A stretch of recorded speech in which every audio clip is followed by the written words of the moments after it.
Hello Investographers, welcome to Investographer YouTube channel. आप लोग काफी दिन से हमारे साथ रिक्वेस्ट कर रहे थे कि एक इंट्राडे रिलेटेड हम लोग वीडियो लाएं कि कैसे इंट्राडे के अंदर हम लोग ऑप्शन बाइंग में स्पेशली ट्रेड कर सकते हैं।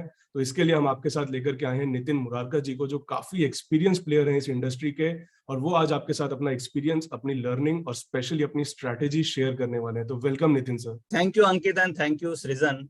आज ये काफी इंपॉर्टेंट टॉपिक आपने चुना है कि इंट्राडे ट्रेडिंग कैसे हम कर सकते हैं, क्योंकि आज के समय में हर दिन एक्सपायरी हो रही है और हर दिन किसी न किसी इंस्ट्रूमेंट की एक्सपायरी है। निफ्टी हो, बैंक निफ्टी हो, फिन निफ्टी हो, सेंसेक्स हो, तो अपॉर्चुनिटीज काफी है। बट कई ट्रेडर्स को प्रॉपर आइडिया नहीं है कि इंट्राडे में हमें कैसे ट्रेड करना चाहिए। तो आज हम कुछ ऐसी स्ट्रेटजीज डिस्कस करेंगे जिससे ऑडियंस को 100% काफी फायदा मिलेगा और उनको इंट्राडे ट्रेड करने की टेक्निक्स कुछ पता चलेगी जिससे वो प्रॉफिट बना पाएंगे। चलिए, तो नितिन जी, सबसे पहला मेरा आपसे सवाल, डायरेक्ट मैं टॉपिक पे ही आना चाहूंगा क्योंकि ऑडियंस भी बेताब है उसके लिए। तो हम लोग फंडामेंटल एनालिसिस करते हैं, हम लोग टेक्निकल एनालिसिस करके ट्रेड्स अपने डिसाइड करते हैं, बट आपकी एक्सपर्टीज है डेटा को एनालाइज करने में, कि मार्केट के अंदर डेटा किस तरीके से फॉर्म हो रहा है और डेटा के अंदर पैटर्न्स को ढूंढना। तो आप थोड़ा सा हमें उस तरफ लेकर के जाइए कि कैसे आप डेटा को एनालाइज करते हैं और कौन से स्पेसिफिक डेटा पॉइंट्स की तरफ आपका एनालिसिस रहता है। देखिए, काफी वैलिड क्वेश्चन है। और जैसे फंडामेंटल एनालिसिस के बारे में हम लोग सभी जानते हैं कि फंडामेंटल एनालिसिस थोड़ा लॉन्ग टर्म व्यू के लिए होती है। फंडामेंटल एनालिसिस अपने आप में काफी इंपॉर्टेंट है और बहुत जरूरी है, बट वो एक लॉन्ग टर्म प्लेयर्स के लिए है, यानी कि जिसकी होल्डिंग 6 महीने 1 साल से ज्यादा की है। बट यहाँ पे हमारा ऑब्जेक्टिव इंट्राडे ट्रेडिंग का है, तो इंट्राडे में फंडामेंटल बहुत ज्यादा इंपॉर्टेंस नहीं रखता है, क्योंकि इंट्राडे में हमें क्या है, अभी क्या होगा वो जानना जरूरी है, अगले 1 घंटे में क्या होने वाला है वो हमारे लिए इंपॉर्टेंट है। तो ऑप्शन ट्रेडिंग के लिए क्विक मनी और फास्ट डिसीजन और तुरंत क्या होना, ये हमें डेटा से पता चलता है। अब अब दूसरी जो आपने बात करी टेक्निकल एनालिसिस की, टेक्निकल एनालिसिस भी अपने आप में काफी इंपॉर्टेंट एंड रेलेवेंट स्टडी है और टेक्निकल एनालिसिस मार्केट में काफी हद तक काम करती है। बट अगर टेक्निकल एनालिसिस के साथ आप डेटा एनालिसिस को ऐड कर दें तो आपकी एक्यूरेसी लेवल और बढ़ जाती है। अब जैसे फॉर एग्जांपल मैं लूं कि आप टेक्निकल एनालिसिस में हम कैंडल स्टिक देखते हैं, हम लाइन चार्ट देखते हैं, हम बार चार्ट देखते हैं, उसके साथ कई इंडिकेटर्स भी यूज करते हैं, लाइक मूविंग एवरेजेस यूज करते हैं, बहुत सिंपल टूल है। आरएसआई यूज करते हैं, मैकडी भी कई ट्रेडर्स यूज करते हैं, सुपर ट्रेंड यूज करते हैं। तो ये तो एक टेक्निकल इंडिकेटर्स का पार्ट हो गया। Candle stick for example, suppose मैं एक एग्जाम्पल लेता हूँ कि एक ह्यूमन बॉडी है और ह्यूमन बॉडी का जो स्ट्रक्चर है, या बॉडी, यंग आदमी जो देखने में बहुत खूबसूरत और बहुत अच्छी बॉडी लग रही है, बट जब तक उसका ब्लड टेस्ट नहीं करेंगे ये पता नहीं चलेगा कि उसमें B12 की कमी है, विटामिन डी की कमी है, या शुगर लेवल कैसा है, या थायराइड लेवल क्या है। उसी तरीके से मार्केट में जो कैंडल स्टिक हमें दिख रही है, सपोज कीजिए आपको एक ग्रीन कैंडल बहुत बड़ी सी दिखी, तो वो तो प्राइस एक्शन हो गया। बट उस ग्रीन कैंडल के अंदर की जो चीजें हैं, जैसे उसके अंदर ओपन इंटरेस्ट का फॉर्मेशन है, उसके अंदर वॉल्यूम की एक्टिविटी है, उसके अंदर प्राइस की एक्टिविटी हमें दिख रही है, बट हमें वॉल्यूम की एक्टिविटी और ओपन इंटरेस्ट की एक्टिविटी हमें नहीं दिखती है, वो स्टडी हो गई डेटा एनालिसिस में। यानी कि बॉडी के अंदर ब्लड में क्या इन्फेक्शंस हैं, वो राइट है या नहीं है, ये हमें डेटा स्टडी से पता चलता है। तो अगर हम ट्रेडिंग में यानी टेक्निकल एनालिसिस के साथ साथ डेटा स्टडी को इंप्लीमेंट कर दें तो हमारा डिसीजन मेकिंग काफी अच्छी हो सकती है, हमारा कॉन्फिडेंस लेवल ट्रेड में काफी बढ़ जाता है। तो डेटा स्टडी में, जैसे आपने पूछा क्या क्या हम यूज करते हैं, तो डेटा स्टडी में बेसिकली सिंपल 3 चीजें यूज की जाती है। एक तो प्राइस हो गई, जो टेक्निकल्स का पार्ट हो गया, दूसरा ओपन इंटरेस्ट हो गया जो अभी हम डिस्कस करेंगे, और तीसरा वॉल्यूम होता है।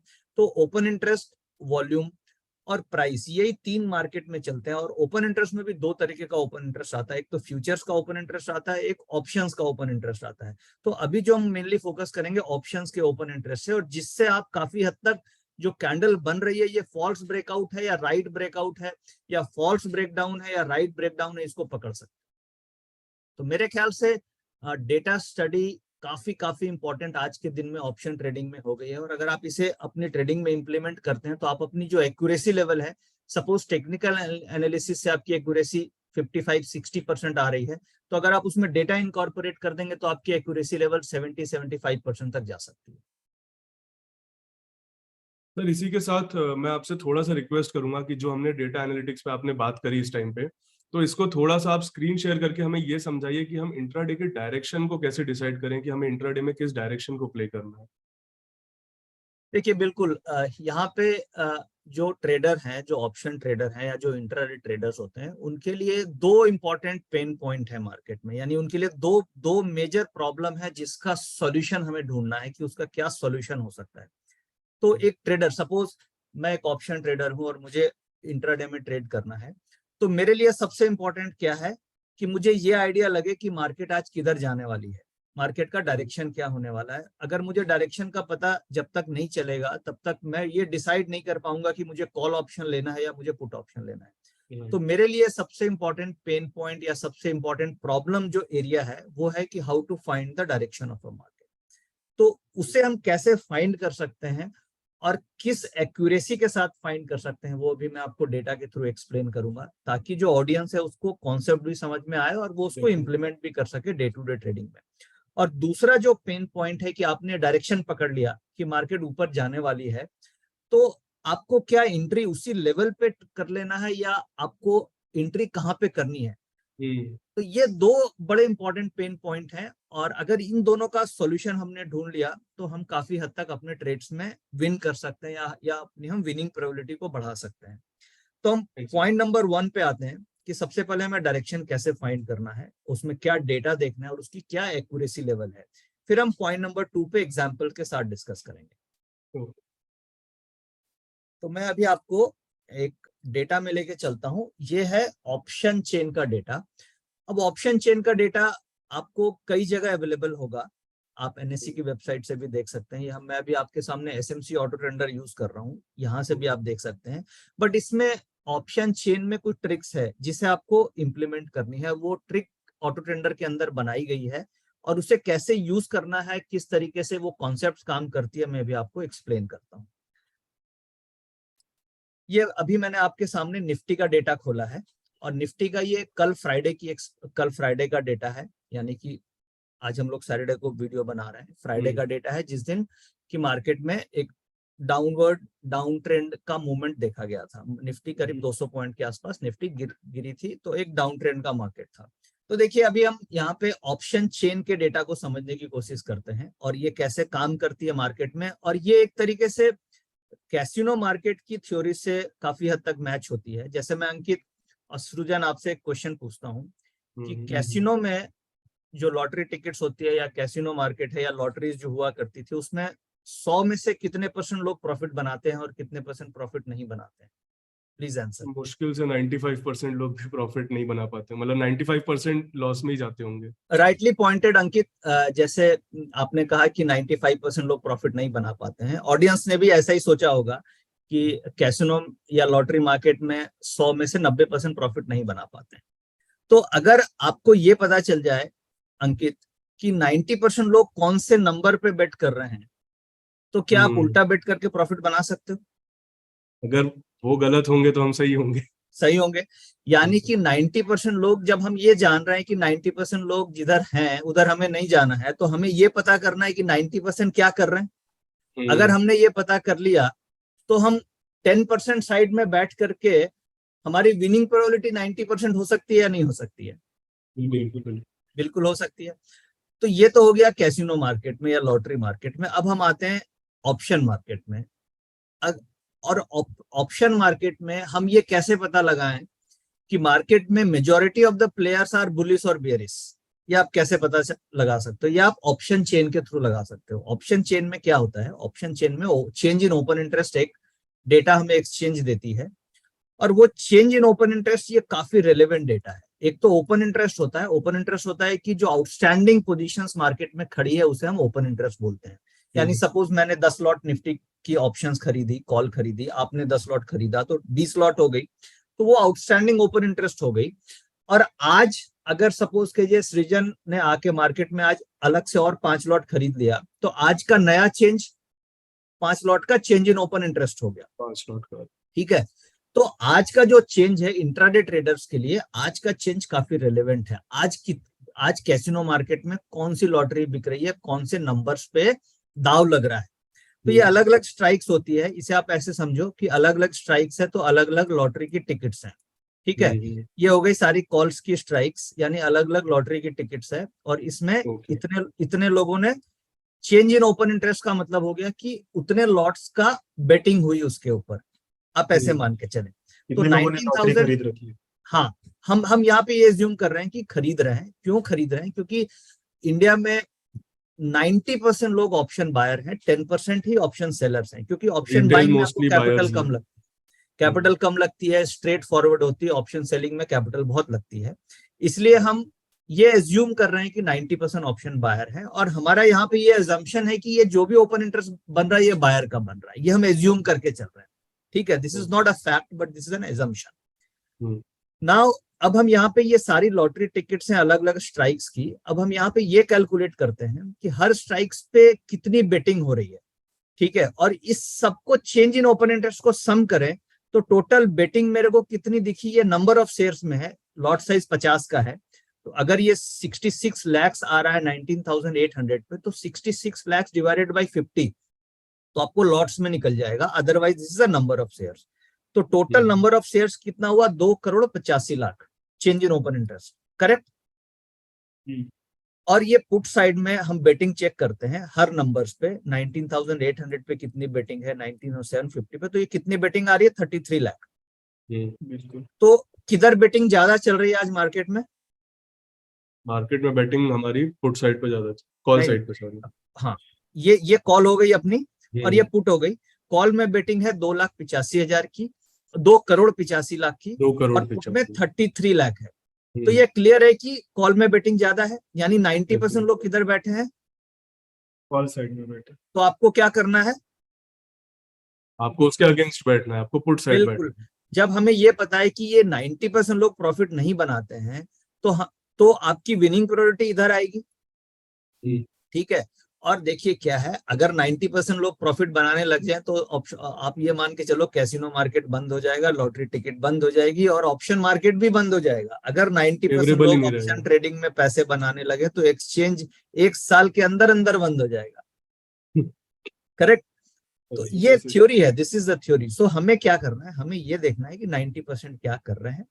और ये देखिए, ये जो चीज मैं आपसे डिस्कस कर रहा हूँ, ये कहीं बुक से कहीं बुक में आपको नहीं मिलेगी। ये चीजें हमें एक्सपीरियंस से आई, हमें बैक टेस्टिंग से समझ में आया कि अच्छा, जब हम ऐसा करते हैं और हम इस थ्योरी को बैक टेस्ट करते हैं लास्ट जब से वीकली एक्सपायरी आई है, तो हमें इसका हिट रेशियो 65 से 70% मिलता है।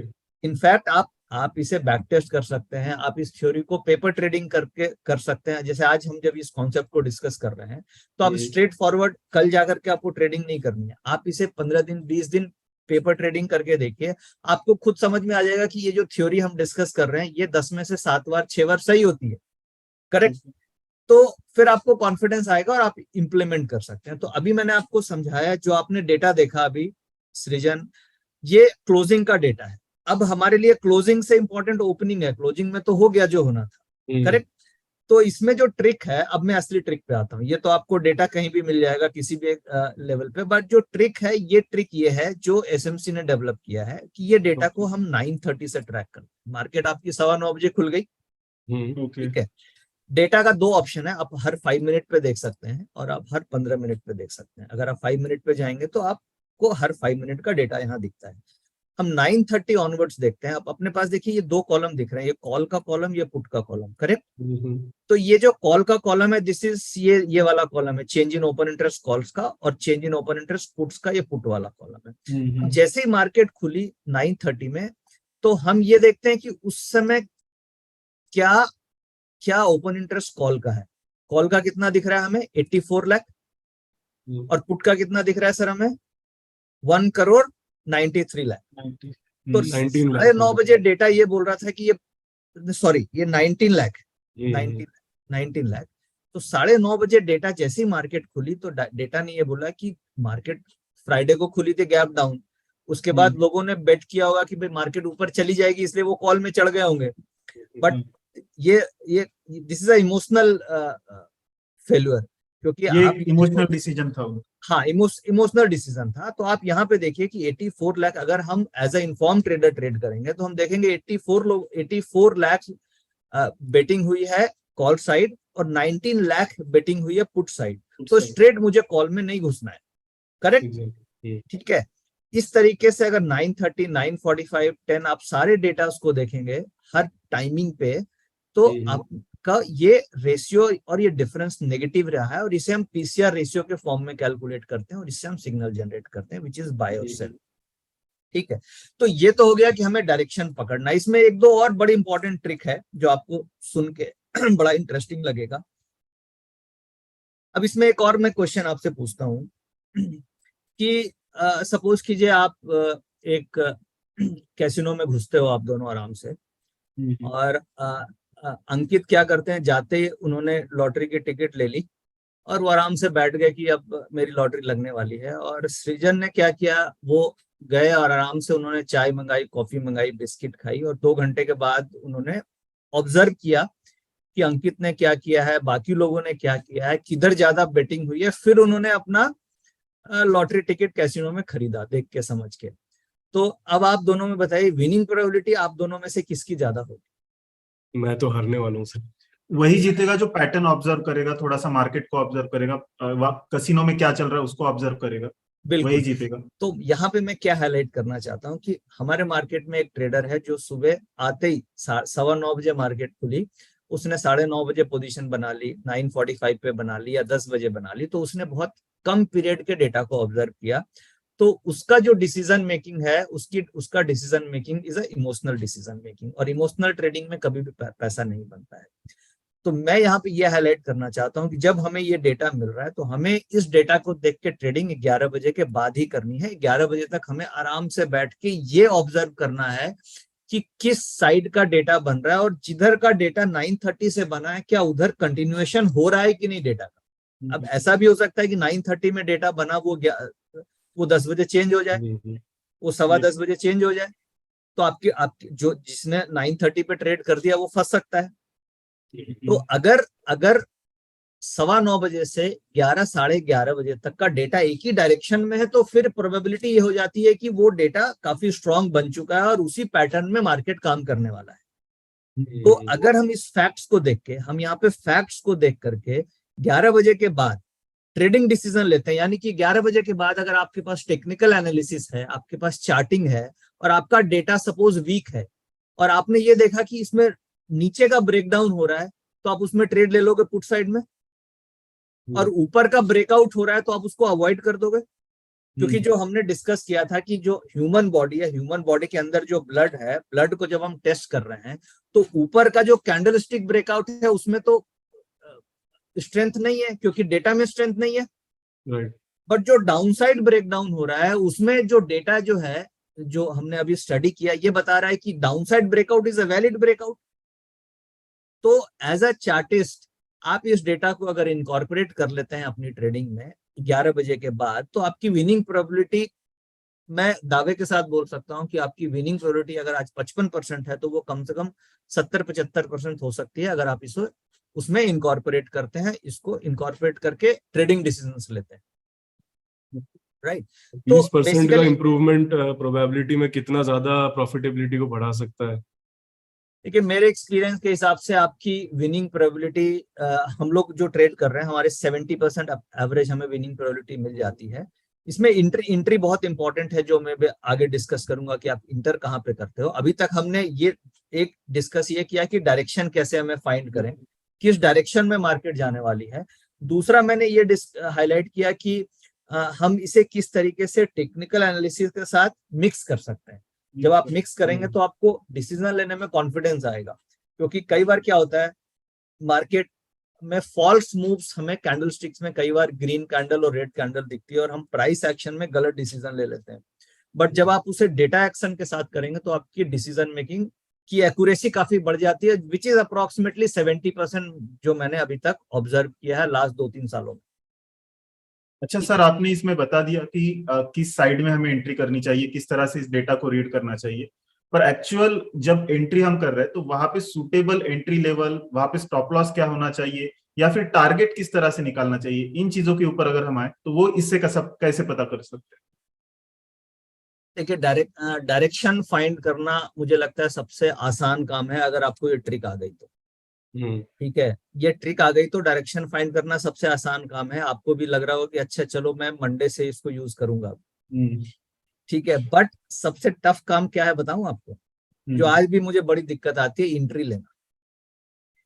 जब आप एंट्री लेते हैं तो एंट्री में आपके साथ इमोशन अटैच्ड होता है, फियर ऑफ लूजिंग अटैच्ड होता है कि कहीं ट्रेड लिया लॉस ना हो जाए, कैपिटल इन्वॉल्व होती है, तो वो एंट्री इमोशंस पॉइंट काफी बहुत सारी important। इन्वॉल्व होते हैं उसमें। हाँ, एंट्री में बहुत सारी चीजें इन्वॉल्व होती है, क्योंकि डायरेक्शन पकड़ के डायरेक्शन बता देना वो कंपेरेटिवली काफी इजी है, बट ट्रेड को इंटर करके ट्रेड को राइड करना, यानी आपने एंट्री ले ली, फिर आपका स्टॉप लॉस हो गया, भाई एंट्री लेते ही हो सकता है प्राइस नीचे आने लग जाए, तो फिर आपको उस समय फियर होने लग जाता है।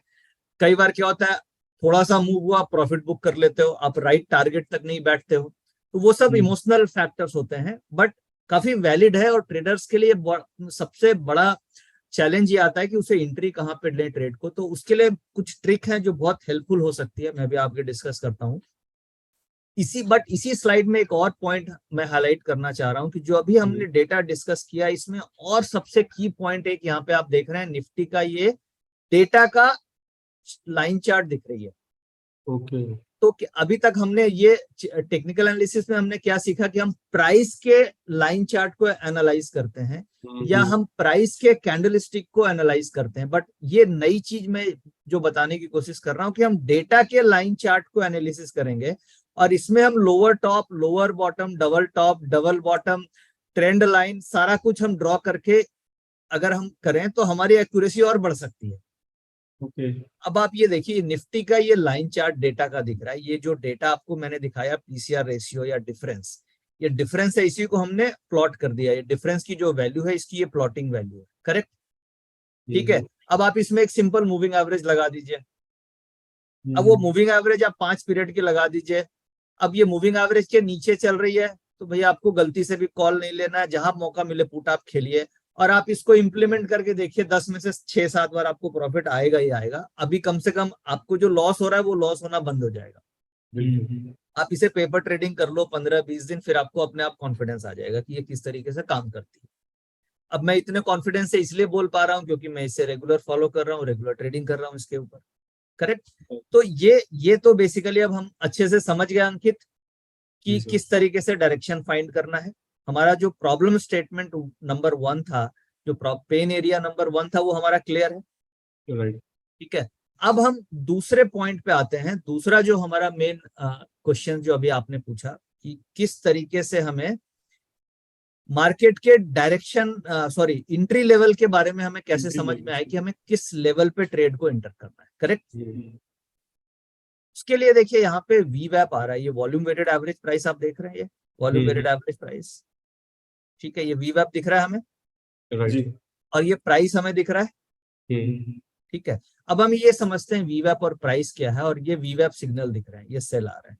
अब हमें ये समझना जरूरी है कि वीवैप क्या होता है, वॉल्यूम वेटेड एवरेज क्या होता है, और इसे कैसे यूज करते हैं। इसके लिए मैं आपको एक ग्राफिकल प्रेजेंटेशन में लेके चलता हूँ, सॉरी, ग्राफिकल प्रेजेंटेशन में, और वहां से हम इसे समझेंगे कि किस तरीके से ये काम करती है। अब देखिए वीवैप क्या होता है। वीवैप is a volume weighted average price, यानी कि मार्केट में जो भी वॉल्यूम्स हो रहे हैं, सुबह से 9:15 से वॉल्यूम हुआ, 9 पूरे दिन जितना भी वॉल्यूम है उसका वेटेड एवरेज प्राइस निकलता है। यानी कि एफआईज ने भी वॉल्यूम किया होगा, प्रोप्राइटरी फंड्स ने भी वॉल्यूम किया होगा, म्यूचुअल फंड्स ने भी किया होगा, एक रिटेल ट्रेडर है उसने भी किया होगा, तो सारे पार्टिसिपेंट्स का वॉल्यूम का जो एवरेज आता है उसे हम वॉल्यूम वेटेड एवरेज प्राइस बोलते हैं। और ये वॉल्यूम वेटेड एवरेज प्राइस अपने आप में काफी रेलेवेंट वैल्यू है। ये वैल्यू इसलिए रेलेवेंट है क्योंकि इसमें जितने भी पार्टिसिपेंट्स हैं सबका इंटरेस्ट छुपा हुआ है, क्योंकि सबकी एवरेज इसमें आ रही है, करेक्ट? अब इसे हम ऐसे समझते हैं कि सी के बारे में एक हम विजुअलाइज करते हैं। सी आपने देखा होगा अंकित या सृजन, सी में क्या होता है कि सी में वेव्स होती है, करेक्ट? सी लेवल है, सी से ऊपर गया वेव, फिर वेव नीचे आई। तो स्टॉक मार्केट भी क्या एक तरीके से वेव है, आप इसे मानिए कि वेव की तरह चलती है, प्राइस ऊपर जाता है, प्राइस नीचे आता है, फिर ऊपर जाता है, फिर नीचे जाती है। तो इसमें वेव कैसे क्रिएट होती है? सी में वेव क्रिएट होती है बिकॉज ऑफ ग्रेविटेशन, यहाँ पे वेव्स क्रिएट होती है बिकॉज ऑफ इमोशंस। हमारे लिए मार्केट में क्या है, मेजर इमोशंस के कारण ही ये प्राइस का जो वेव्स है वो बनता है। तो आप इसे ऐसे समझे कि ये जो ब्लू लाइन दिख रही है, दिस इज अ वीवैप line, volume weighted average price, जो हम लोग सबकी प्राइस का एक एवरेज है। इसे आप ये माने this is a sea level, अब ये सी लेवल है और ये वेव हो गई। ये सपोज कीजिए मार्केट खुली 10 बजे, ये दिस इज अ वीवैप लेवल, यहाँ पे हम देख पा रहे हैं, और वेव उठी, वेव यहाँ तक आई, ठीक है। तो जब वेव यहाँ तक आई तो ये वापस सी लेवल तक जाएगी, जो कितने बजे आई वापस सी लेवल पे, ये देखिए 1:36 पे सी लेवल पे टच करा इसने, फिर इसने नीचे वेव आई, फिर वेव ने टच किया, ठीक है। तो आइदर सी हो या this is a law of nature, everything has to move towards averages, then divert, then towards the averages, then it diverts. This is the law of Newton's law में हम लोगों ने पढ़ा है बचपन में कि भाई हर चीज एवरेज के आसपास आती है, फिर वहां से डाइवर्ज कर जाती है, करेक्ट। सिमिलर स्टॉक मार्केट में भी ऐसा ही होता है। तो हम लोग गलती क्या करते हैं, हमने ये डिसाइड कर लिया कि आज हमें पुट साइड में घुसना है, मार्केट का डायरेक्शन नेगेटिव है। अब हमें वेट ये करना है कि ये जो मूविंग एवरेज है, ये मूविंग जो सॉरी ये वीवैप जो चल रही है, ये जब इस लेवल के आसपास आए, जब इस लेवल के आसपास आए तो हमें ट्रेड में एंट्री करनी है। अब यहाँ पे हम क्या ट्रेड लेंगे, ये फ्राइडे का क्या ट्रेड लेंगे हम, फ्राइडे को बेयरिश हमें रहना था, हम यहाँ पे पुट लेंगे क्योंकि डेटा भी हमने देखा नेगेटिव है।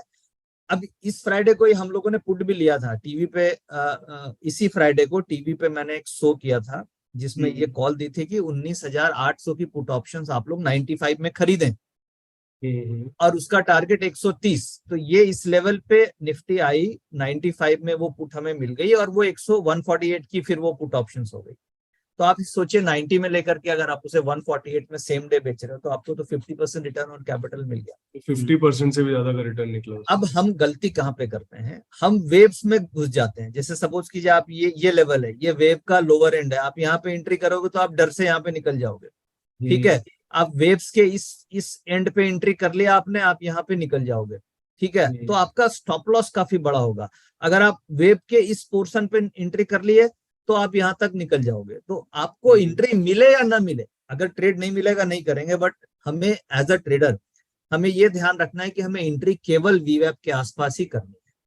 अब हमें 22 ट्रेडिंग सेशन मिलते हैं, 22 ट्रेडिंग सेशन में से आप ये मान के चलिए कि आपको 80% ऑफ द डेज हमेशा वीवैप पे एंट्री मिलेगी ही मिलेगी, ठीक है। तो अगर आपको 22 में से 18 दिन 15 दिन भी प्रॉफिट मिल गया तो आपके लिए तो बहुत अच्छा है, करेक्ट। तो जिस दिन ट्रेड नहीं मिलेगा उस दिन हम ट्रेड छोड़ देंगे, बट ज्यादातर केसेस में हमें एंट्री वीवैप के आसपास मिल जाती है। जब आप वीवैप पे लोगे तो आपका स्टॉप लॉस भी छोटा हो जाएगा। तो जैसे अभी सृजन ने पूछा क्वेश्चन नंबर 1 की हमें एंट्री कहाँ पे लेनी है, तो हमें एंट्री समझ में आ गई सर कहाँ पे लेनी है, बिल्कुल। अब आपका क्वेश्चन नंबर 2 था स्टॉप लॉस क्या होना चाहिए, फिर उसी में एक छोटा सा क्वेश्चन था कि टारगेट क्या होना चाहिए, करेक्ट। अब सपोज कीजिए मैं इस लेवल पे एंट्री कर रहा हूँ, इस लेवल पे मैंने पुट ऑप्शन खरीदी, तो आपका जो स्टॉप लॉस अगर आप वीवैप पे ले रहे हो तो हमेशा वीवैप से डे हाई बहुत ज्यादा दूर नहीं हो, तो डे हाई का हम स्टॉप लॉस रखते हैं, हम वीवैप पे ही एंट्री करेंगे। अगर हम सपोज यहाँ पे एंट्री कर लिए गलती से तो मेरा स्टॉप लॉस कितना बड़ा हो रहा है, डे हाई, आप देख पा रहे हैं। अगर मैं वीवैप पे एंट्री करूंगा तो मेरा स्टॉप लॉस छोटा है, मैं अफोर्ड कर पाऊंगा उस स्टॉप लॉस को, बट अगर मैंने गलती से यहाँ पे एंट्री कर ली तो मैं इस स्टॉप लॉस को अफोर्ड नहीं कर पाऊंगा, अगर हिट हो गया तो मेरा 70% कैपिटल चला जाएगा ऑप्शंस। तो इसलिए आपको एंट्री वीवैप पे ही करनी है, नहीं तो नहीं करनी है। दूसरा स्टॉप लॉस आपका होगा डे हाई का, अगर आप शॉर्ट करके चल रहे हैं, पुट साइड प्ले कर रहे हैं, ठीक है। और टारगेट अब क्या होगा, टारगेट जैसे ही वीवैप से एक साइजेबल डिस्टेंस आ जाए, भाई वेव अपनी चली गई तो वेव अगर दूर हो गई तो प्रोबेबिलिटी क्या है, फिर वो वीवैप के आसपास आ जाएगी। तो ऑप्शन ट्रेडर को तो क्या है, जैसे ही आपको लगे कि नहीं वीवैप से एक साइजेबल डिस्टेंस आ गया तो आप प्रॉफिट बुक करके निकल जाओ उसको। आप अगर वेट करते रहेंगे यहाँ पे तो ये फिर वीवैप को टच करने आएगा, फिर आपका प्रॉफिट चला गया, करेक्ट। तो हमें स्टॉप लॉस डे हाई और प्रॉफिट टारगेट फर्स्ट, नॉर्मली अगर आपको मैकेनिकल करना है तो 1:1 आपका फर्स्ट टारगेट होना चाहिए। सपोज आपने 2 लॉट में ट्रेडिंग करा तो एक लॉट आपका 1:1 होना चाहिए, यानी कि अगर आपका स्टॉप लॉस 30 रुपए का बन रहा है तो आपका प्रॉफिट 30 रुपए बुक हो जाना चाहिए 1:1। और सेकेंड लॉट में आपका 1:1.5 ही होना चाहिए। आप ये सोचोगे कि 1:1.3 का जो रेशियो है वो मुझे मिल जाए, तो नॉर्मली वो ऑप्शन में नहीं मिलता है। वो आप 1:1 अगर 3 में रहेंगे तो पैसे मिलेंगे नहीं, 1:1 में आप आधा बुक करें और 1:1.5 1:1.75 में आप पूरा बुक करके निकल जाए ऑप्शंस में। एक्सपायरी वाले दिन कई बार होता है कि आपको मिल जाता है 3 times 4 times, but other than expiry days आपको ये इसी रेशियो में प्रॉफिट मिलते हैं। ठीक है, तो अब हमें ये क्लियर है कि किस तरीके से एंट्री करनी है, डायरेक्शन कैसे हमें फाइंड करना है, किस लेवल पे एंट्री करना है, क्या टारगेट रखना है, क्या स्टॉप लॉस रखना है।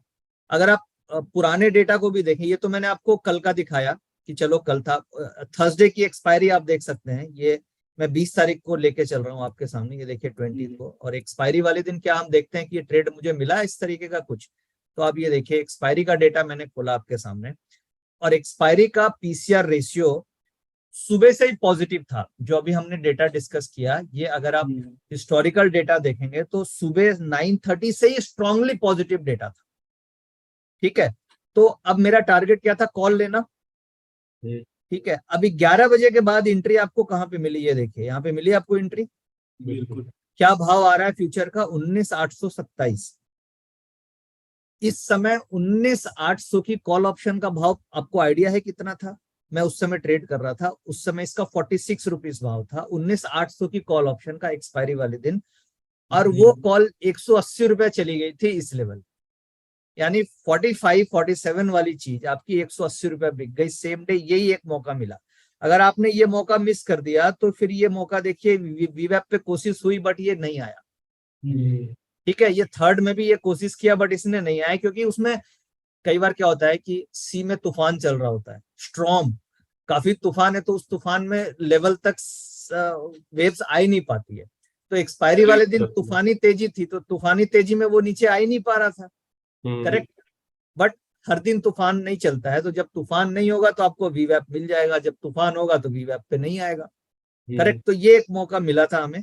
अगर आप और किसी दिन देखें तो देखिए, मैं 19 को आता हूँ, ये पूरा वीक ही हम देख लेते हैं एक बार। अब ये देखिए 19 को ये डेटा क्या था, 19 को भी पीसीआर पूरा पॉजिटिव था। ठीक है, तो ये देखिए, ये 11 बजे के बाद ट्रेड लेना है, 11 के पहले हमें ट्रेड नहीं लेना है, खाली ऑब्जर्व करना है। अब 11 के पहले पीसीआर पॉजिटिव है, तो मैं मंदी के साइड ट्रेड नहीं लूंगा। जैसे ये यहां से ये चला वीवैप से ऊपर, यहाँ पे मैंने ट्रेड ले लिया, ये मेरी एंट्री हो गई। करेक्ट, स्टॉप लॉस आपका लो हो गया ये वाला, मेरा स्टॉप लॉस ट्रिगर नहीं हुआ। अल्टीमेटली देखिए मुझे कहां पैसे मिले, राइट।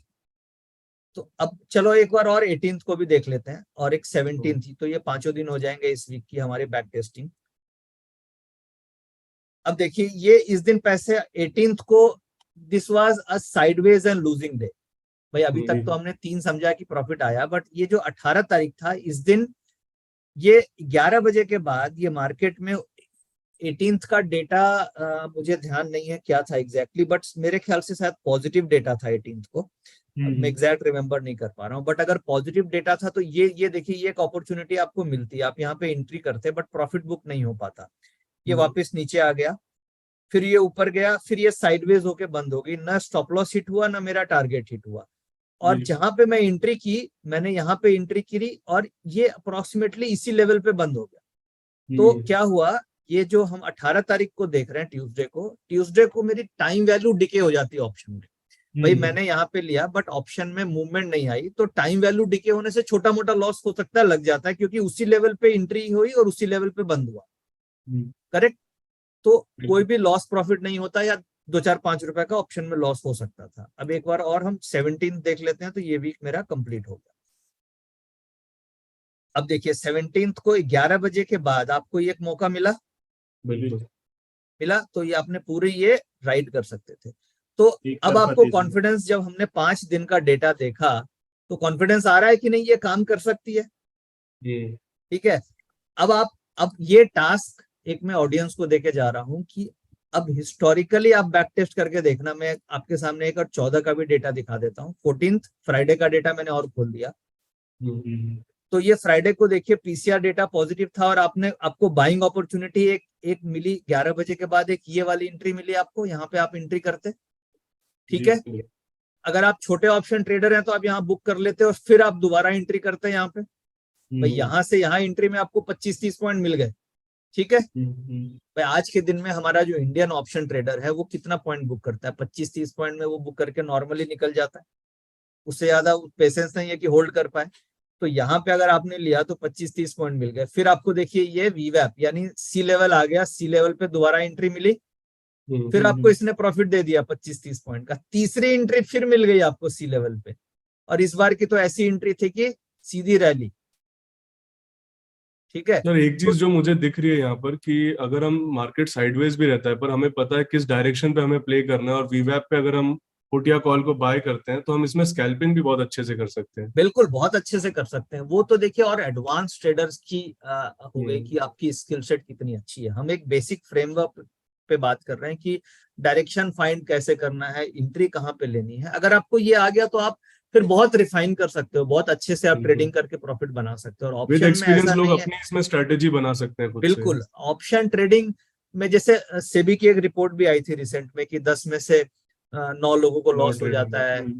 तो वो उसके कई कारण हैं। कई लोग क्या होता है इमोशनल ट्रेडिंग करते हैं, वो 9:30 पे ही उन्होंने पोजीशन ले ली बिना स्टडी किए, वो डेटा को फॉलो नहीं करते हैं, या उनको डेटा का आइडिया नहीं होता है, उनको एंट्री रूल्स नहीं पता होते हैं कि कैसे करना है। अगर हम इन सब चीजों को इम्प्लीमेंट कर दें तो मैं आपको दावे के साथ बोल सकता हूँ कि ये जो रेशियो है कि 90% लॉस करते हैं, ये कम से कम घट करके 60-70% तक आ जाएगा अगर हम इस रूल को प्रॉपर फॉलो करें। क्योंकि अभी जब हम इस लाइव अभी जब हम शो कर रहे हैं तभी आपके सामने मैंने 6-7 दिन को बैक टेस्ट करके आपको दिखा दिया कि कैसे ये काम करती है, ये लाइव डेटा है। आप चाहो तो इसी थ्योरी को प्रीवियस 3-4 महीने आप बैक टेस्ट करके देख सकते हैं और आपको खुद ही कॉन्फिडेंस आ गया होगा कि नहीं ये वाकई में काम कर सकती है। अब ऐसा भी नहीं है कि कोई भी स्टडी 100 में से 100 काम करेगी, ऐसा तो हो नहीं सकता, बट ये है कि आपको 10 में से 3-4 बार लॉस भी लगेंगे, स्टॉप लॉस भी लेना पड़ेगा। तो हमें वो भी माइंड में रखना होगा कि अगर ट्रेड उल्टा जाता है तो डे लो को हमें स्टॉप लॉस पे काटना है, हमें स्टॉप लॉस स्किप नहीं करना है। वो माइंड में रख के चलना पड़ेगा कि इस मॉडल का हिट रेशियो 70% ही आता है, 10 में से 3 बार हमें लॉस हो सकते हैं, बट जब लॉस हो तो हमें छोटा लॉस देना है और प्रॉफिट हो तो हमें बड़ा प्रॉफिट कमाना है, तभी हम नेट में प्रॉफिट कमा पाएंगे। और मैं व्यूअर्स से भी रिक्वेस्ट करूंगा कि जरूर आप अगले एक वीक का इसको बैक टे आप फ्रंट टेस्ट करके आप फॉरवर्ड टेस्टिंग इसमें करिए, आप पेपर ट्रेड लेकर के देखिए तो आपको समझ आएगा कि आपको एग्जैक्टली यूज कैसे करनी है स्ट्रेटेजी को। जी बिल्कुल। तो ये कॉन्सेप्ट मुझे लगता है कि बड़े अच्छे से समझ में आया होगा। मैंने पूरी कोशिश करी कि अच्छे से एग्जांपल्स के साथ आपको समझा पाऊं, ऑडियंस को समझा पाऊं, ताकि वो इसका बेनिफिट उठा पाए। सर एक मेरा सवाल है कि अगर आजकल हम देखें तो हर दिन ही एक्सपायरी हमें देखने को मिल रही है, तो इसका हम फायदा कैसे उठा सकते हैं? देखिए ये काफी इंटरेस्टिंग आजकल हो गई है, क्योंकि आप ये देखेंगे तो हर दिन वीकली एक्सपायरी हो गई है। मंडे को मिड कैप की एक्सपायरी होती है, और जब से वीकली एक्सपायरी आई है एक्सचेंज के वॉल्यूम 40 मतलब काफी मल्टीपल टाइम्स बढ़ गए। एग्जैक्ट फिगर मेरे पास नहीं है बट मल्टीपल टाइम्स बढ़ गए हैं। और मंडे को मिड कैप की एक्सपायरी होती है, ट्यूसडे को फिन निफ्टी की एक्सपायरी होती है जो काफी लिक्विड हो गई है। मिड कैप की अभी उतनी लिक्विड नहीं हुई है बट मुझे लग रहा है आने वाले समय में हो जाएगी, बट फिन निफ्टी काफी लिक्विड हो गई है। वेडनेसडे को एक और गुड न्यूज है कि अब बैंक निफ्टी की जो थर्सडे को एक्सपायरी होती है वो अब वेडनेसडे को होने वाली है सितंबर से। तो ये हम ट्रेडर्स के लिए काफी गुड न्यूज है, क्योंकि हमारे लिए अभी क्या होता था कि थर्सडे को जब निफ्टी और बैंक निफ्टी दोनों की एक्सपायरी होती थी तो समझ में नहीं आता था किसमें ट्रेड करें। दोनों में मूवमेंट हो रहा है तो नॉर्मली एक ऑप्शन ट्रेडर एक ही में पोजीशन ले पाता है। तो अब क्या है कि हम फोकस कर पाएंगे वेडनेसडे को बैंक निफ्टी में और थर्सडे को निफ्टी में। और फ्राइडे को अब सेंसेक्स की एक्सपायरी होने लग गई है, पीएससी सेंसेक्स भी होती है, और सेंसेक्स में भी फ्राइडे को तो अच्छी लिक्विडिटी आ गई है, बाकी अभी टाइम में लिक्विडिटी धीरे धीरे आएगी। तो ये जो कॉन्सेप्ट हमने आज डिस्कस किया, ये कॉन्सेप्ट जहां पे लिक्विडिटी है वहां पे काम करेगी। ठीक है, अगर लिक्विडिटी है तो काम करेगी, लिक्विडिटी नहीं है यानी प्लेयर्स नहीं है तो काम नहीं करेगी। जिस कैसीनो में अगर भीड़ ही नहीं है, 2-4-5 लोग जा रहे हैं, तो आप वहां पे कैसे एनालाइज करोगे कि कौन प्रॉफिट बना रहा है, कौन किस साइड बेट कर रहा है। बट जिस डेटा हमारे पास ज्यादा होना लोग चाहिए, हैं, बहुत लोग हैं, वहां पे आप एनालाइज कर पाओगे कि किधर का प्रोबेबिलिटी है। तो अब क्या है, हमारे पास यहाँ पे 3-4 प्रोडक्ट्स बिल्कुल रेडी हैं, जैसे कि फिन निफ्टी रेडी है, बैंक निफ्टी रेडी है, सेंसेक्स भी रेडी है, निफ्टी भी रेडी है, जो काफी लिक्विड है। तो इनमें आप इस थ्योरी के बेसिस पे ट्रेड कर सकते हो। अभी मैं आपको एज अ बिगिनर आपको मैं ये बोलूंगा कि आप केवल निफ्टी करो। बैंक निफ्टी थोड़ी वोलेटाइल होती है, जब आपको लगे कि नहीं आप निफ्टी में अच्छा कर पा रहे हैं, आपको कॉन्फिडेंस आ जाए, आप थोड़ा प्रॉफिट बना लो, तब फिर आप बैंक निफ्टी में आप शिफ्ट हो सकते हैं और फिर धीरे धीरे फिन निफ्टी और सेंसेक्स को एक्सपीरियंस कर सकते हैं। तो इसमें जैसे आपने ये सवाल पूछा कि कैसे हम इसे यूज कर सकते हैं, तो जो हमारा एसएमसी का ऑटो ट्रेंडर है, इसमें हमने ये सारा डेटा इनकॉर्पोरेट कर दिया। आप देख सकते हैं कि आपकी बैंक निफ्टी आ रही है, फिन निफ्टी भी आ रही है, फिन निफ्टी ओआई टेबल हमें दिख गई। तो ये फिन निफ्टी का भी सारा इसी तरीके से हमने कॉन्सेप्ट बना रखा है यहाँ पे, और ये पूरा ग्राफिकल फॉर्मेट में लाइन चार्ट आपको दिख रही है फिन निफ्टी में किस तरीके से चल रही है। तो आप इसे, और फिन निफ्टी और बैंक निफ्टी बेसिकली काफी हद तक कॉरिलेटेड है। यहाँ पे आपने अर्लियर देखा होगा कि उसमें हमने निफ्टी और बैंक निफ्टी के ग्राफ को एक जगह रखा था, यहाँ पे हम फिन निफ्टी और बैंक निफ्टी के ग्राफ को एक साथ रख रहे हैं, क्योंकि फिन निफ्टी में एचडीएफसी बैंक का वेटेज सबसे ज्यादा है और बैंक निफ्टी में भी एचडीएफसी बैंक का वेटेज सबसे ज्यादा है। तो ये दोनों का वेटेज हाईएस्ट होने के कारण हमें फिन निफ्टी और बैंक निफ्टी का डेटा एक साथ देखना होता है, और एक साथ देख करके हम फिन निफ्टी में ट्रेड कर सकते हैं। तो ये अब देखिए, अगर बैंक निफ्टी का डेटा वीक हो रहा है और फिन निफ्टी का डेटा वीक नहीं हो रहा है, तो हम क्या करेंगे, फिन निफ्टी की पुट फटाक से खरीद लेंगे, क्योंकि bank Nifty is a leading, वो फिन निफ्टी को वीक कर देगा। तो ये आपस में देख करके, या कई बार फिन निफ्टी वीक हो रही है, बैंक निफ्टी नहीं हो रही है, तो हम बैंक निफ्टी को फटाक से देख लेंगे कि अच्छा फिन निफ्टी गिर रही है, बैंक निफ्टी में भी कुछ हो सकता है। करेक्ट। तो ये सब जितना आप ट्रेड करोगे उतना आपको एक्सपीरियंस से समझ में आते रहेगा कि कैसे हमें यूज करना है। बट इस जो टूल डेवलप किया है, इसमें हम लोगों ने bank Nifty, fin Nifty, in fact deliveries के भी कई डेटास हैं, जैसे रिजल्ट सीजन चलता है अभी, इन्फोसिस के रिजल्ट आए, इन्फोसिस है, एचडीएफसी के रिजल्ट आने वाले हैं, तो आप उसमें डिलीवरीज डेटा में जाके ये देख सकते हो कि रिजल्ट्स के पहले बाइंग हो रही है या क्या हो रहा है, किस तरीके की एक्टिविटी हो रही है। तो ये भी एक अलग काइंड ऑफ डेटा स्टडी है जो अदर देन इंट्राडे ट्रेडर्स के लिए है। अभी जैसे आज का जो अपना टॉपिक है मेनली इंट्राडे ट्रेडिंग पे था, तो बट एक अलग ही सब्जेक्ट है जो है कि रिजल्ट्स के समय आप किस तरीके से बिफोर रिजल्ट डेटा को पकड़ सकते हो। तो वो सब सारी चीजें इस सॉफ्टवेयर में है जो आप डिलीवरीज डेटा के थ्रू कैच कर सकते हैं रिजल्ट सीजन्स को प्ले करने के लिए। सर वो भी ऑटो ट्रेंडर के अंदर इंक्लूडेड है? हाँ, वो भी ऑटो ट्रेंडर के अंदर डिलीवरी, कई स्कैनर्स हम देख रहे हैं, और इसमें ये जितनी भी चीजें हैं ये कहीं से भी बुक से हम लोगों ने नहीं निकाली है, हम लोगों ने ट्रेड करके जो बैक टेस्टिंग करके और सीखा है वो इसमें डाल दिया है, ताकि एक ट्रेडर को इसका फायदा मिल सके। खुद के एक्सपीरियंस को आपने इसमें डाला? हाँ, मतलब मेरा एक्सपीरियंस खाली नहीं है, हमारे साथ जो रिसर्च टीम है प्लस जो एसएमसी की ट्रेडिंग टीम थी, उनका ये आप मान के चलो 15 से 20 साल का जो लॉसेस करके या गलती करके जो उन्होंने सीखा उसकी समरी है, वो चीजें इसमें डाली भी है। तो इंटरफेस मुझे काफी बढ़िया लग रहा है कि कोई फालतू की चीज नहीं, एकदम सिंपल, जो डेटा ट्रेडर को चाहिए डिसाइड करने के लिए वो डायरेक्ट आपने दे दिया टेबल बना के। बिल्कुल बिल्कुल। और इसका अभी मैं आपको जो दिखा रहा हूँ ये क्या है, ओल्ड वर्जन है, इसका नया वर्जन भी है जो काफी लोग यूज करते हैं। तो नए वर्जन में और फास्ट है, बट क्या है कि मैं थोड़ा सा यूज टू हो गया ओल्ड वर्जन का, तो मैं उसी को यूज कर रहा हूँ, दिखा रहा हूँ। बट टू क्लैरिफाई, इसका नया वर्जन का इंटरफेस काफी सुंदर है और उसमें स्पीड भी बहुत ज्यादा है इससे। तो आपको जब सॉफ्टवेयर मिलेगा तो ओल्ड वर्जन, न्यू वर्जन, आपके दोनों ऑप्शन होते हैं, आप कुछ भी यूज कर सकते हैं। सर मुझे एक और सवाल पूछना था कि ये जो आप डेटा इस सॉफ्टवेयर में आ रहा है, अगर इस डेटा को कोई किसी दूसरी जगह से लेना चाहिए, एक्चुअली ये डेटा आता कहाँ से और वो सोर्स क्या है उस डेटा का, अगर वो पता करना चाहे तो वो कैसे पता कर सकता है? देखिए, ये डेटा जैसे हम एसएमसी ब्रोकर हैं, तो ब्रोकर्स के पास तो डेटा फीड एक्सचेंज की तरफ से आती है, कोई भी ब्रोकर एज अ ब्रोकर है तो उसके पास डेटा फीड आ रही है। अब उसी डेटा फीड को हम प्रोग्रामिंग कर करके रिसर्च फॉर्मेट में बना रहे हैं बेसिकली। तो डेटा फीड एक तो तरीका है कि आप ब्रोकर हैं तो आप डेटा फीड आपके पास आ रही है, आप इसे बना सकते हैं। दूसरा है कि आप डेटा वेंडर्स कई सारे होते हैं, आप उनसे डेटा परचेस करके फिर आप उसको फीड में कन्वर्ट करके अपने हिसाब से बना सकते हैं।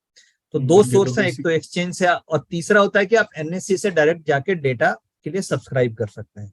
तो हम एज अ ब्रोकर हैं तो हमें डेटा मिल जाता है, आप चाहो तो एनएससी को कांटेक्ट करके डेटा सब्सक्राइब कर सकते हैं। तीसरा है कि आप डेटा वेंडर से डेटा की सब्सक्रिप्शन ले सकते हैं। ओके, तो बेसिकली जो डेटा फीड आती है उसको आप एनालाइज करके अपना एनालिटिक्स उस पर लगा करके प्रेजेंटेशन जिस तरीके से उससे ट्रेडर डिसाइड कर सकता है कि क्या ट्रेड करना है उसको। क्योंकि डेटा फील्ड्स तो आपको क्या आ रहा है, वॉल्यूम आ रहा है, आपको ओपन इंटरेस्ट आ रहा है, आपको प्राइस एक्शन आ रहा है, डेटा फील्ड्स, और वो हर टाइम फ्रेम में डेटा आ रहा है। जैसे ओपन इंटरेस्ट का डेटा हर 3 मिनट में आता है, वो आपके मन में सवाल आएगा कि यहाँ पे आप 5 मिनट में क्यों दे रहे हो, 15 मिनट में क्यों दे रहे हो, क्यों नहीं हर मिनट दे रहे हो, हर सेकंड दे रहे हो।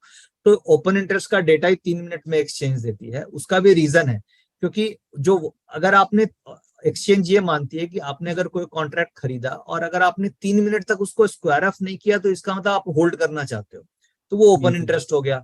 और अगर आपने उसको 3 मिनट में स्क्वायर ऑफ कर दिया तो वो वॉल्यूम बन जाता है, इंट्राडे वॉल्यूम। तो इसलिए एक्सचेंज का डेटा 3 मिनट में ही आता है, वो उसके पहले वो डेटा आता ही नहीं है। तो वो कोई भी आपको वेंडर या कोई भी प्रोवाइडर 3 मिनट से कम डेटा दे ही नहीं सकता, क्योंकि that is not counted under open interest. ठीक है, और हम उसे 5 मिनट के फ्रेम में देते हैं, 3 मिनट में हम नहीं देते हैं, हम 5 मिनट के फ्रेम में उसे कन्वर्ट करके देते हैं, ताकि आप ज्यादा डेटा भी देखोगे तो आपका फ्रीक्वेंट चेंजेस में आपकी डिसीजन खराब हो जाएगी। इसलिए अगर आप टिक बाय टिक चार्ट देखेंगे तो आप गलत डिसीजन लेंगे, आप थोड़ा सा बड़ा टाइम फ्रेम देखेंगे तो आप राइट डिसीजन ले पाते हैं। इसलिए हम उसे 5 से 15 मिनट का डेटा देते हैं। तो 2-3 मेरे शॉर्ट सवाल थे जो मुझे लग रहा है कि जो व्यूअर्स इस वीडियो को देख रहे हैं उनको ये जरूर दिमाग में आएंगे। पहला है कि अगर हमने डिसाइड कर लिया कि हमें पुट साइड या कॉल साइड जाना है, तो फिर हमें स्ट्राइक प्राइस कौन सा चूज करना है उसके अंदर? बिल्कुल, बहुत वैलिड क्वेश्चन है। और स्ट्राइक प्राइस हमेशा आपको एट द मनी लेना चाहिए अगर आप इस मॉडल पे ट्रेड कर रहे हैं तो एट द मनी। और आप बहुत ज्यादा एग्रेसिव हैं तो इन द मनी कर सकते हैं, या हल्का आपको डर लग रहा है ज्यादा प्रीमियम देने में तो एट द मनी से एक स्ट्राइक नीचे जा सकते हैं। जैसे मैं बस केवल 3 स्ट्राइक पे ट्रेड करना है। स्ट्राइक नंबर 1, जैसे मान लीजिए मार्केट 19,800 चल रही है, तो मेरा जो प्रेफरेंस होता है मैं हमेशा 19,800 ही लेता हूं जिस लेवल पे मार्केट चल रही है, और ये लेवल होता है स्पॉट के हिसाब से, ना कि फ्यूचर के हिसाब से। ठीक है। सेकंड टारगेट आपका, अगर आप सपोज कॉल ऑप्शन में ट्रेड कर रहे हैं तो 19,800 चल रही है तो 850 आप ले सकते हो सेकंड। ठीक है, 900 को अवॉइड करना चाहिए, क्योंकि वो क्या है, उसमें दूर होने के कारण आपको बेनिफिट तुरंत नहीं मिल पाता है। और इन द मनी जानी है तो एक स्ट्राइक नीचे यानी 750 हो सकती है।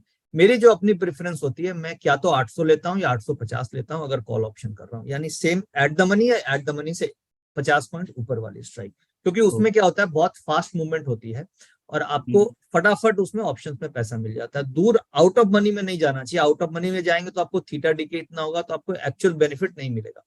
कभी कभी ऐसा होता है कि बहुत ज्यादा श्योर नहीं होता हूँ ट्रेड में कि पता नहीं ये ट्रेड 100% सही है या नहीं है और मुझे ट्रेड भी लेना है, उस केस में मैं आउट ऑफ मनी में ट्रेड लेता हूँ उस केस में। क्योंकि क्या उसमें आउट ऑफ मनी में क्या है कि आपको रिस्क भी थोड़ा कम होता है, क्योंकि उसका बहुत प्रीमियम ही छोटा है तो तुरंत नहीं जाएगा। तो जैसे आपको लगे कि नहीं आप ट्रेड में गलत हो गए तो आप छोटा लॉस बुक करके भाग जाते हो। तो आउट ऑफ मनी में ध्यान ये रखना है कि ट्रेड को होल्ड नहीं करना है, वो जस्ट एक्सपेरिमेंटल ट्रेड है। होप कि जो व्यूअर्स ने ये वीडियो देखा है उनको जरूर काफी ज्यादा हेल्प मिली होगी, इससे काफी ज्यादा आपको क्लैरिटी मिली होगी। क्योंकि सबसे पहला सवाल जो हर ट्रेडर का, स्पेशली इंट्राडे बिगिनर ट्रेडर्स का जो पहला सवाल रहता है कि यार मैं बुलिश साइड प्ले करूं या बेरिश साइड प्ले करूं। कॉल बाय कर लिया लॉस हो गया, तुरंत पुट बाय कर लिया, पुट बाय कर लिया लॉस हो गया, तो वो डायरेक्शन में ही कंफ्यूज रहते हैं। एक बार जब उनका डायरेक्शन क्लियर हो गया, फिर हमने एंट्री, स्टॉप लॉस, टारगेट के भी उनको क्लैरिटी दे दी है, तो आई होप उनको एक काफी बढ़िया ऑलराउंडेड स्ट्रैटेजी यहाँ पर मिली है। और मैं जरूर सजेस्ट करूंगा कि आप 5 से 10 दिन लगाइए, इसको पेपर ट्रेड करिए, चार्ट पे ऑब्जर्व करिए, ताकि जो थोड़ी फाइन डिटेल्स होती है वो आपको पता चलेगी कैसे आपको इसको सही तरीके से प्ले आउट करना है। इसी के साथ नितिन सर, कोई आपका आखिरी में जाते जाते कोई सजेशन इंट्राडे ट्रेडर्स के लिए जो आपने अपने एक्सपीरियंस से सीखा हो, जो गलतियां उन्हें नहीं करनी चाहिए, या कुछ उनके लिए टिप्स? देखिए, ऑप्शन ट्रेडिंग में बहुत अपॉर्चुनिटीज है, इसे ऐसे नहीं समझना चाहिए कि ये लॉस मेकिंग गेम है, बट इसमें आपको जरूरी है कि आप इसे सीख करके ट्रेड करें, क्योंकि बिना सीखे बिना समझे ट्रेड करेंगे तो ये ऑप्शन एक डेंजरस इंस्ट्रूमेंट भी हो सकता है। और सीख करके उसको ऐसा भी नहीं है कि आपने आज जैसे ये वीडियो देखी, सीखी और कल से ही अपना पूरा कैपिटल इसमें लगा दिया। रिस्क मैनेजमेंट बहुत इंपॉर्टेंट है आपको। अगर आप ये आपको लग रहा है कि जो कॉन्सेप्ट हम लोगों ने डिस्कस किया ये वाकई में थोड़ा अच्छा है, तो आप इसे, जैसे अंकित ने बताया, आप 15 दिन 20 दिन इसे थोड़ा टेस्ट करें। भले ही आप पेपर ट्रेडिंग नहीं करना चाहते हैं तो आप एक एक लॉट पे ही ट्रेड कर लें, क्योंकि कई बार क्या होता है कि पेपर ट्रेडिंग में मजा नहीं आता है, तो आप एक एक लॉट में ट्रेड करेंगे तो ज्यादा से ज्यादा महीने में क्या होगा, आपका 20-25 हजार लॉस ही हो सकता है अगर सारे ट्रेड गलत हो गए। रोज का अगर आपने 1000-1500 का भी लॉस दिया तो 20 दिन में 25-30 हजार का ही आपको नुकसान होगा। ये आप मान के चल सकते हो कि आपका लर्निंग एक्सपीरियंस हो गई। और अगर और ये भी मैं एजम्पशन ले रहा हूँ कि 20 के 20 दिन ही लॉस हो गए तभी आपको इतना मैक्सिमम लॉस आएगा, जो प्रोबेबिलिटी काफी कम है। तो मेरा ये बोलने का लास्ट मैसेज ये है कि आप चीजों को स्टडी करें, उसे पहले टेस्ट करें, पानी में हल्का सा उतर के देखें कि वो मेरे लायक है कि नहीं, आगे ज्यादा गहरा पानी तो नहीं है। फिर आपको लगे कि नहीं मैं इसमें कर सकता हूँ प्रॉफिट, ये वाकई में काम कीजिए। फिर आप उसको अगले महीने से लॉट साइज इंप्रूव करें, इंक्रीज करें। फिर धीरे धीरे आप पूरे पानी में उतरें, फिर आप अच्छे से उसमें तैराकी करें। तो सीख के समझ के धीरे धीरे आप आगे बढ़ेंगे तो मुझे लगता है ऑप्शन में भी करियर बनाया जा सकता है, प्रॉफिट बनाया जा सकता है। थैंक यू नितिन सर, आपने हमें समय दिया और हमारे जो व्यूअर्स है इनको इतनी अच्छी स्ट्रैटेजी आपने समझाई, उसके लिए बहुत बहुत शुक्रिया। एक लास्ट में मैं कंक्लूडिंग पॉइंट लोगों को देना चाहूंगा कि कोई भी स्ट्रैटेजी तभी काम करेगी जब आप उस स्ट्रैटेजी को इम्प्लीमेंट कर पा रहे हो। तो एक काम जरूर करिए, वीडियो को कम से कम 2 बार 3 बार देखिए, जो रूल्स हैं, जो पॉइंट्स हैं जो नितिन सर ने बताए हैं कि फॉलो करने ही करने, उनको नोट करिए, क्योंकि जब तक आप रूल्स को फॉलो नहीं करोगे वो स्ट्रैटेजी आपकी काम नहीं कर पाएगी। Thank you Nitin sir, thank you so much. आपने इतनी बढ़िया स्ट्रैटेजी और इतने डिटेल्ड में अपने एक्सपीरियंस से पॉइंट्स जो लोगों को दिए हैं, जरूर उनकी मदद होगी। I hope. Thank you Ankit and thank you सृजन। मुझे भी काफी अच्छा लगा कि मैं अपने लॉजिक्स को ऑडियंस के साथ शेयर कर पा रहा हूँ। मेरा ऑब्जेक्टिव और आपका भी ऑब्जेक्टिव यही है कि जो सेबी ने रिपोर्ट पब्लिश की है कि 10 में से 9 लोगों को लॉस होता है, उसे हम रिवर्स कर पाए, उसे हम अच्छा बना पाए, कुछ लोगों का जो लॉस है उसको बचा पाए। इसी ऑब्जेक्टिव के साथ आप सभी लोगों का धन्यवाद।